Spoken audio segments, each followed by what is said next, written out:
yil rasmiy xalqqa yil berayotgan ekan, shunda bizlar 25 ta yer oldik. Pomidor ekdim. Hozir yetishtirib, men endi sotyapman. Biz 20 bilan daromad ko'rmoqchiman, xudo xolasa. O'zini yertida daromad qilgani kelmaydi. Uyining oldi, bola chaqasi oldida daromad qilgani yaxshi. Prezidentga rahmat. Marhamat so'z. Qozog'ishga men molni salondan bitta chiqarman, yangi mol. O'zi kelmaydi, o'g'irlik qilmaydi. Mehnat.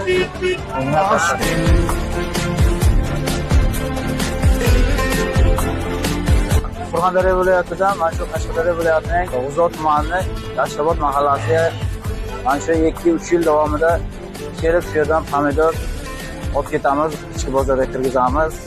Xalqqa imkon boricha qo'ldan kelgancha pomidor bilan ta'minlab oboryapmiz. Pomidori yaxshi, shirin, o'ziga yarasha, hidi yaxshi, mazasi yaxshi. Bu yerda pomidori navidan, go'shtdorligi, suvdor, shirinligi bilan farq qiladi. Shuning hisobidan mana shu 3 yildan beri shu yerdan kelib pomidor olib ketamiz.